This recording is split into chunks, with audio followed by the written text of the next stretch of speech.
Hey, what's up guys? Houston here. Look, if you're looking for a no deposit credit card, okay, that means you're not taking any money out of pocket. You're just going to apply and they're going to approve you. I'm going to show you some of the best credit cards that you should take a look at. All right. Now, before we get into that, please remember, like with some of these cards, they may not do a hard pull on your credit file, but they may use third-party credit bureaus. And so, like with some of the third-party credit bureaus, they may use LexisNexis, okay? They may use LexisNexis as one of the third-party credit bureaus. They also may use Clarity, okay, which is owned by Experian, DataX, which is owned by Equifax, and Factor Trust, okay? So they may use these here type of creditors in order to see what's going on with your credit file, all right? Now, another thing that I always tell you, you may get denied if the address that's on your application is not matching up, okay? So you just have to keep these items in mind when you're applying for these here cards. But the first card we're talking about is Tomo, okay? Tomo Credit, all right? Now, their card starts at $10,000. They do have a Tomo Boost, and I think your Tomo Boost, it goes up to $30,000, all right? So that's Tomo. That's going to be your first one. That means there's no deposit. They don't do a hard pull on the credit, okay? Even if you don't have a social, you still can get approved for this here card, all right? This is probably one of the easier cards to go for, all right? Number two is your Patel cards, Patel 1 and 2. Now, they go from 300 up to 10,000, all right?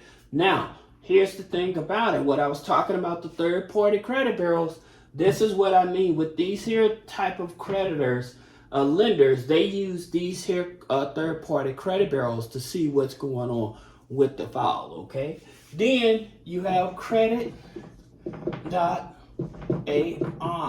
all right? Now, with Credit.ai, they give you a credit card up to $1,500. Now, here's the thing about it. You have to connect your bank account so they can verify you have activity in your bank account. But once you verify your bank account through Plaid and everything, then that's when they issue you a credit card. Now, with Credit.ai, they report to Experian and Equifax. Okay, so they report to Experian and Equifax for those of you that want to know. Then you have PayPal Credit, all right? Now, also, these are cards, like if you don't have the best credit, you know, or your credit is kind of struggling and stuff, these are the cards that you want to take a look at. So with PayPal Credit, they're usually going to pull your TransUnion, and they're through Synchrony, okay? So they're usually through Synchrony Bank in terms of with your PayPal, okay? Then you also have Amazon Store Card, okay? Now, again, TransUnion, Synchrony, right? So that's the thing about it. I'm almost Synchrony Bank with the Amazon Store Card. Sorry, I got a little distracted. Now, here's the thing about it with some of these here lenders or whatever.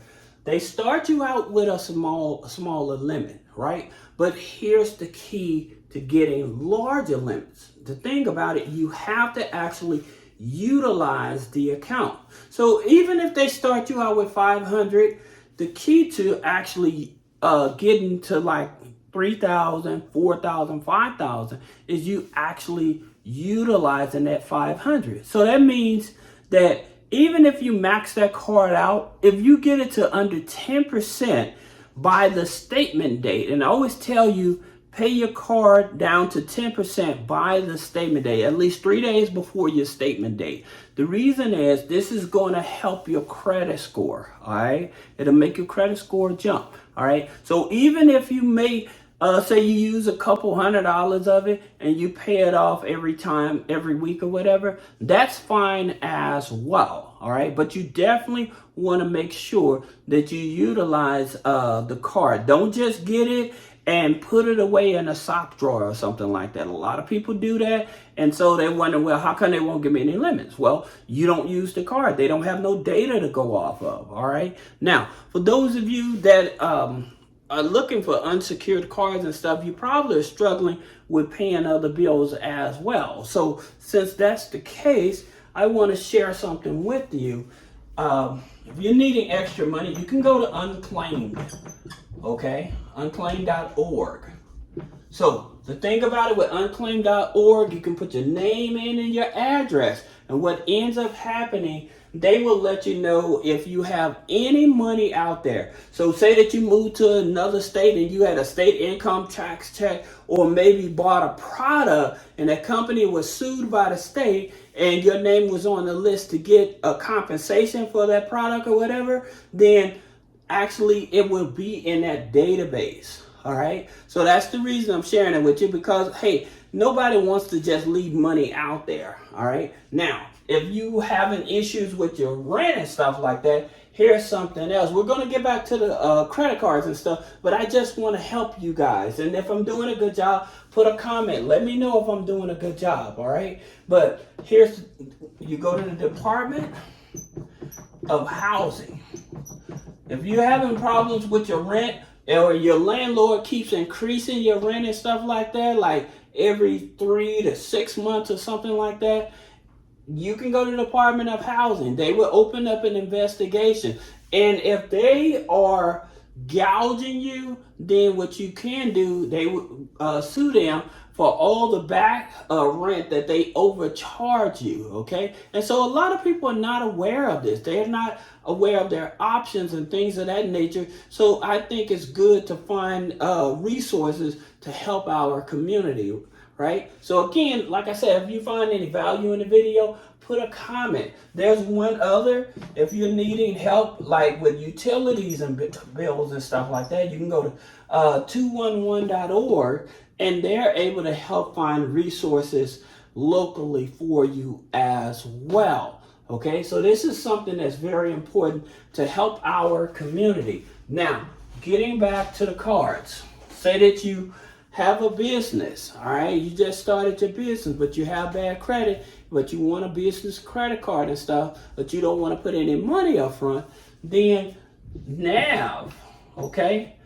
NAV Prime card. I'll put a link below, but the NAV Prime card is a card you want because, again, granted, it is a charge card, but at the same time, if you utilize it, help build up your business credit file, so it makes it easier for you to get approved for funding down the line, right? So this is a charge card. It's easy to get approved for. You don't have to put any money up front, all right? Then you have Navy Federal, all right? So again, with Navy Federal, you don't have to put any money up front for some of their cards. Like say you have a 580 credit score, but you had a relationship with Navy Federal for over a year. Usually they'll start you out with a Navy Federal cash rewards, okay?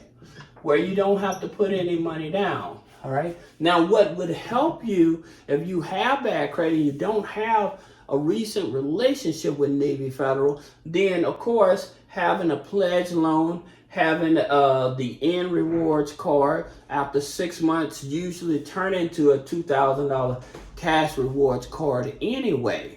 All right, so you do have options in terms of credit cards and stuff. Here's another one when you don't have the best credit, but you want a credit card, and that's your Capital One. All right, Spark. Okay, Capital One Spark Gold Card. Now, here's the thing about it. It's a 580 credit score, but it's an unsecured card. And usually I've seen people on average, they're get about $3,000 with this here card, okay? So that's the good part about it. And so, like I said, there's plenty of cards out there. I know there's like a Progress card, right? But the thing about it is, like with these type of cards, they charge a high startup fee, right? So that's the reason that I was trying to show you these cards, because these cards, you don't have to have a high startup fee in order to get access to these cards. Now, I will tell you something that's most interesting about your credit file.